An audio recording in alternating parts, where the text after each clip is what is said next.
Well, hey pals, Peeps here. Thanks for dropping in again. I went to a card show this past weekend, a very small card show, sort of a monthly show that happens at an armory here in the Minneapolis area.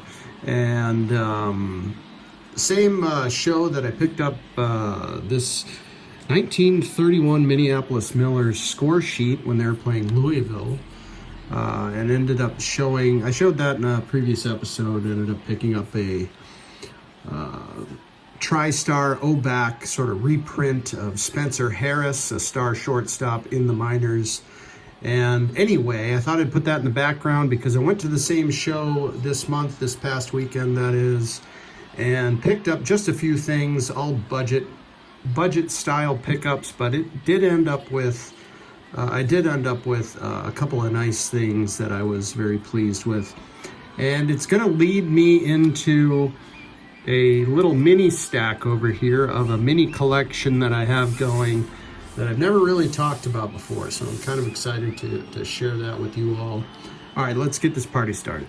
All right, I got a quick stack of 4 cards that I picked up at the show. And we'll start off with this somewhat of a beater of a 65 Harmon Killebrew, but here, I'll put these rest of these off to the side so I don't give them all away. 65 Killebrew, this will be a candidate for the survey binder, which I mention fairly regularly, and I've never shown. I do realize that, and I'm bad at YouTube, and that's why I haven't shown this binder. It's something that I work on with my dad. It is what I call, or what we call, a survey binder, where we have several pages of every year of Topps flagship from 1952 all the way to 1980, what we consider to be vintage. And I will get to that and show that. And what that is basically several pages, like I said, of each year. And we continually try to upgrade those pages, and we sort of measure our pickups against what's in the binder currently, and fill spaces if there are spaces, of course, and there are spaces. Anyway, so for 1965, I know we didn't have a Killebrew, and this one, you know, it's fairly beat up. There's some wear and some creasing, but it's pretty well centered, and my dad and I both appreciate well-centered cards. My dad's 90 now, and even back when we were going to shows in the early mid-80s, he would always say, that's a good cut on that one. He would always remark on the cut of the card. It was instinctive for him, and here we are, and centering is, you know, it's a big deal, even still today, 40 years later. So here we go. We got a Harmon Killebrew.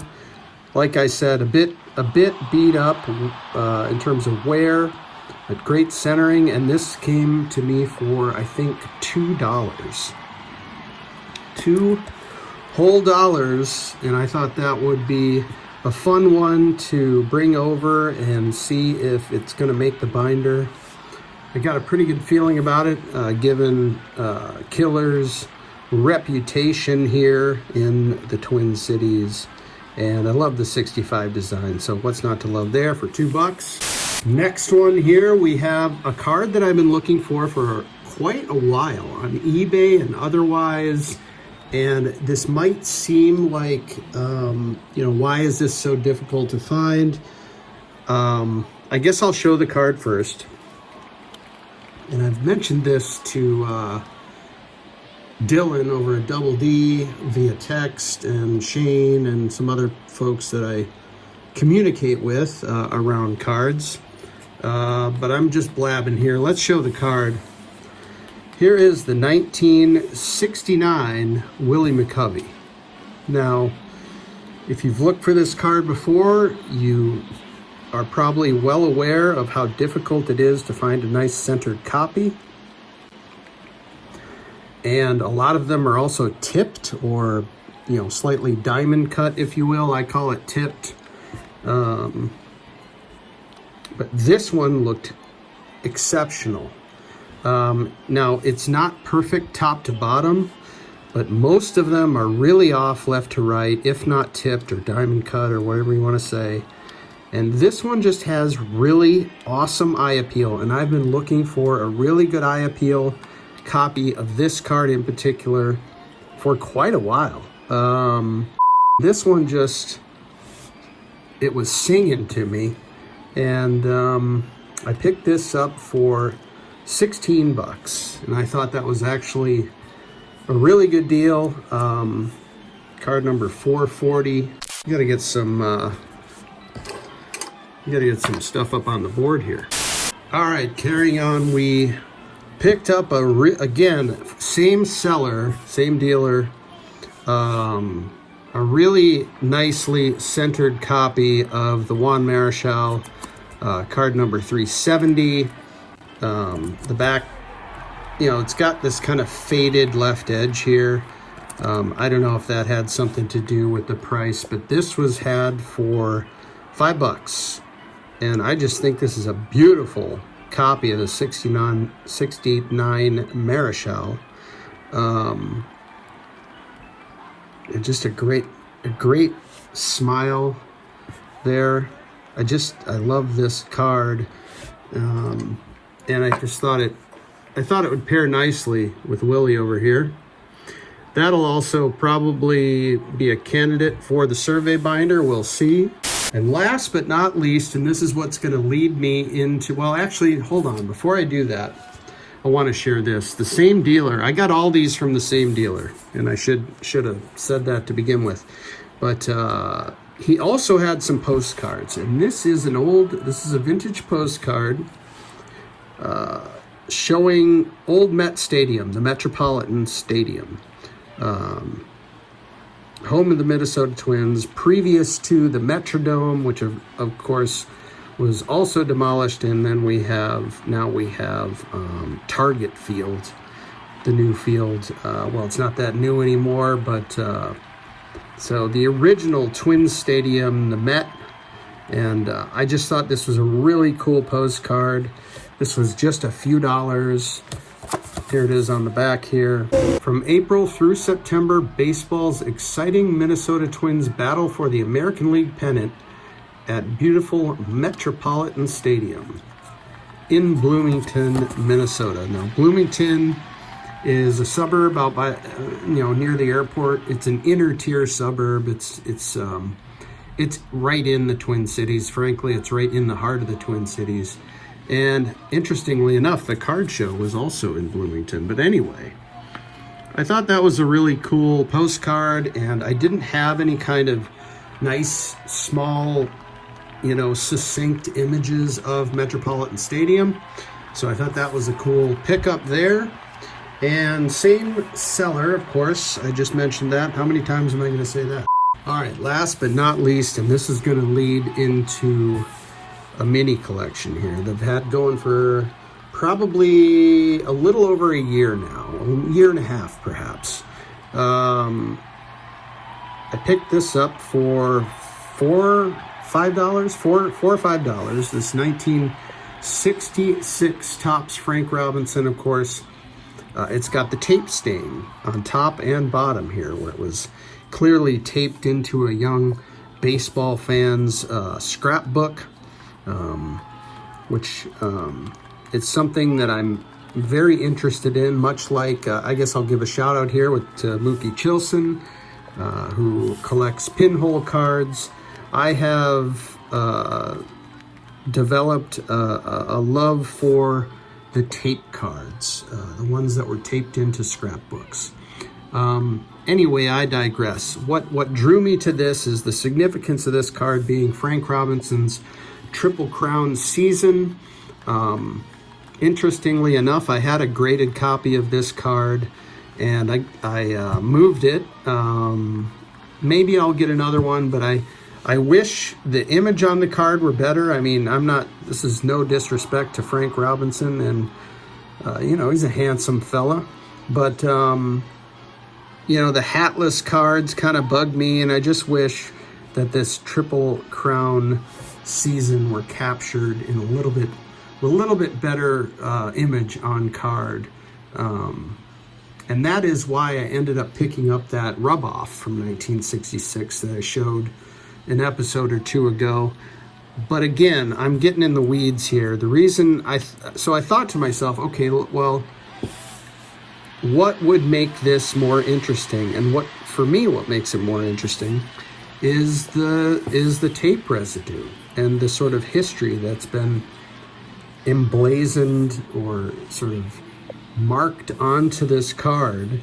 And again, shout to Mookie Chilson, sort of pointing out the beauty of marked cards and pinholed cards and used cards.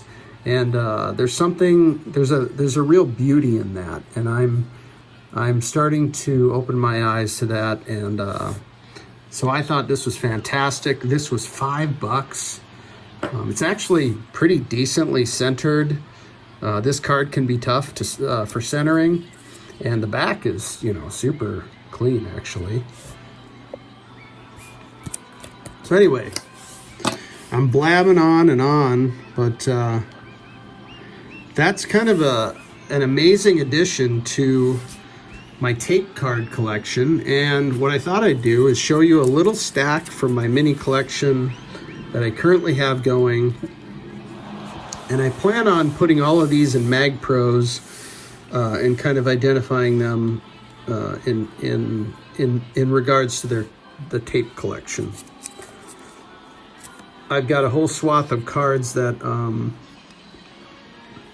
doing the same thing with my corkboard collection. I did an episode on that, and they were all the cards that were on my corkboard as a kid. They don't have pinholes in them, but I did have a couple of photos that I was able to refer to and find those cards in the basement files. Let's get to it. We've got the first one on top. I guess I'll put these to the side. The first one, Dave Parker, a 1979 Dave Parker. You can see this has been taped along the top, in the corner, on the side. I think there was little discretion for many of these in terms of where the tape goes. It's usually on top and bottom, but sometimes on the side as well. I've seen where there's tape on, almost like a hinge a lot of times, where there will be a piece of tape here and a piece of tape here so that the collector could flip it in their scrapbook and see the back. This one looks like it even had tape on the back. But what's cool about this is an OPG. So the 79 OPG, Dave Parker, the Cobra. Love that one. So we're going to do a little smattering of the tape card collection as we zoom in inadvertently into nothing. Okay, we're back. Like I was saying, we're doing a little survey here. First few cards from the tape card collection. I'm going to pull them out of their top loaders as we go. And we've got Tom Terrific. Another shout to Mookie Chilson.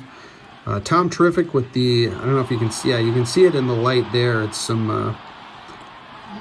kind of, it looks like some magic tape. The old school 3M, what do they call it? Magic tape, because it was matte finish and you really didn't see it on paper.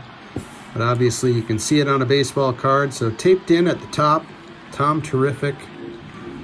Otherwise, a beautiful card, pretty well centered for a 71. And just thought that was a great addition. I will add that because these are tape cards, they go for very little. I'm sure that most of these were a couple of bucks and at most $5 or less. That didn't make any sense at all. And here we go. How about this one? We got to put this one next to the Marichal and McCovey up in the corner up there.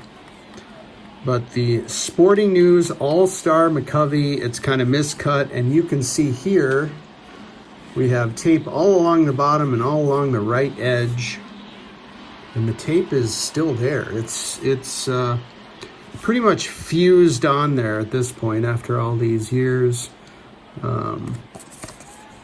This one has the puzzle back. What a beautiful baseball card, though. That's just fantastic in my eyes. Here, maybe we'll move Tom Terrific down here.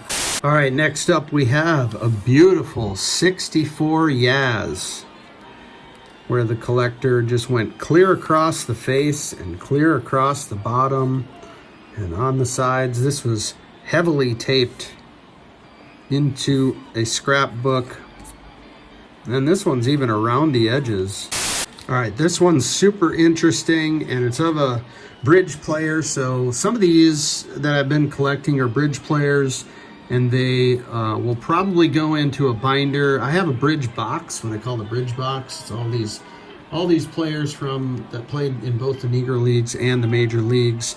And I've talked about that before. I've shown some of them before, of course. And this one was really special looking to me. And here we go. Dave Pope, the 57 Dave Pope, with a giant piece of tape clear across the face of it, which I just think makes for a super interesting looking card. You know, a very secure way to put Dave Pope into the scrapbook. It's just clear across the whole face and neck of Dave Pope. It's just fantastic. I love it. All right, next we've got a beautiful 53 Bowman color suitcase, Harry Simpson. And in this case, we've just got one corner of tape in the upper right-hand corner on an otherwise really nicely centered copy of Harry Simpson. Beautiful shot of Harry there, finishing the swing. And, you know, who doesn't love the 53 Bowman color? Just one of my favorite sets of all time, easily. And again, a bridge player, so it fits my collection in multiple areas. And here we have a really fun one. We're going to go all the way back to 1950 for this one. And we've got Roy Sievers for the St. Louis Browns. I mean, the 50 Bowmans, they're so beautiful. They're like little pieces of art. In this case, Roy Sievers, it was taped all along the edge here, and it seems, you know, with some reinforcing pieces of tape going, you know, horizontally. And I'm imagining this might have been flipped, you know, so that it could be flipped in the album so that you can read the back. So we've got a 50 Bowman Roy Sievers, and I saved one of the best for last. And I guess I'm shouting out Mookie Chilson a whole bunch today, because this one's gonna be super special. It's one of my favorites, perhaps my favorite tape card that I've acquired thus far. And this is the 1952 Bowman Larry Doby, with tape on all four edges. Just very securely taped into this young collector's scrapbook. I just love this. I love this. I do own a graded copy of this card, and this is such a great companion. The 52 Bowman Doby. Here is the back. All right, there you have it, the showcase for today. I hope you enjoyed, and we'll see you next time. Take care, everybody.